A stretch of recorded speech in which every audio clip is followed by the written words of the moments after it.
Next question. All I do is see a doctor once a year for my annual checkup. Why should I consider something as expensive as a Medicare supplement? Medicare supplement is kind of like other insurances. Your home insurance, your life insurance, your auto insurance. You really can't get it when something happens. You can't call your auto insurance agent and ask for insurance for your automobile after you've had an accident.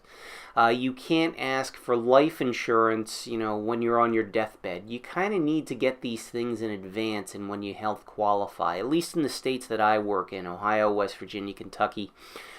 In these states, you get one opportunity in a lifetime to get a Medicare supplement with no questions asked. Now, that doesn't mean that the avenue is closed off to you for a Medicare supplement in the future. It just means that no questions are asked at the first opportunity you have to get a supplement. Now, the Medicare supplement, the opportunity you have is within the 12-month period around you turning 65 or getting Medicare Part B, whichever is later. Now, what that means, whichever is later, is if you got Medicare early due to a disability, you can't get a Medicare supplement until you're 65. If you turn 65 but you delayed Part B because you've had employer coverage, you can get a supplement, no questions asked. When you're 71, the coverage drops and you just enrolled in Part B. And it's a 12-month window. It's not 3 months before, the month of, and 3 months after. It's 6 months before, 6 months after. Either of those two criteria, the later of whichever of those two criteria are met.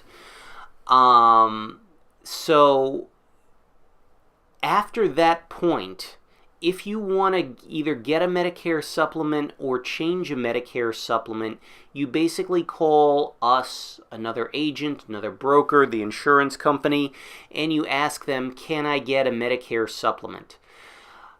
They're going to ask you questions. We're going to ask you questions, and they're going to accept or deny you based on your answers to that question. So that's basically how that's going to work. Now, if they say that's different from Medicare Advantage. Medicare Advantage has one question, and that question is, do you have end-stage renal disease? Now, if you don't even know what end-stage renal disease is, don't worry about it. You don't have it. But end-stage renal disease is the one question that you can be asked that you're denied a Medicare Advantage plan from. Anything else, though, if you want a Medicare Advantage plan in the future, all you got to do is wait until the time frame to get it, which is October 15th to December 7th, or a special enrollment opportunity opens up for you, which there are some circumstances, but for the most part, it's going to be October 15th to December 7th. So when that opens up for you, you can get yourself a Medicare Advantage plan. You could be on your deathbed, and as long as the thing putting you in your deathbed is not end-stage renal disease, you can have it. Medicare Supplement is a different story. If you were a diabetic, or you've had heart trouble, or you've had cancer, just as an example, or even hip replacement, the number of companies that you have available to you starts to dwindle down. You can go from 30 companies, say, down to 10 companies just by having one of those things. And the companies that are available to you may not be the lowest priced options available. And I will tell you, no company is available to you if you've got some upcoming test treatment or services. At least no companies as the time of this recording. There's no company that'll allow you to take it if you have to go through underwriting and you've got some sort of procedure coming up. They're going to want you to wait until after the procedure to get it. So,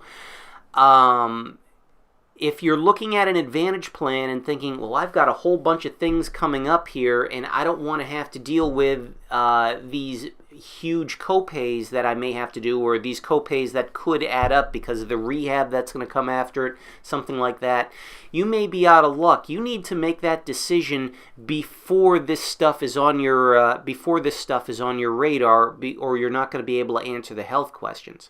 So it's very important you consider that. So the question, if I see a doctor only once a year, why should I consider something as expensive as a Medicare supplement?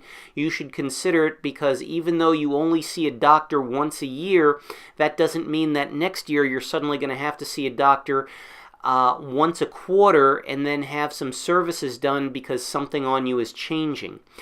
That is one of the reasons people consider Medicare supplements. They want to just pay their premium, not have to deal with copays or additional costs down the road, and have freedom of choice at doctors and hospitals. Medicare Advantage, you save money per month, but you got copays for everything you do. You got to see doctors and you got to use network, or at least if you have a PPO plan, you have to consider network doctors and hospitals.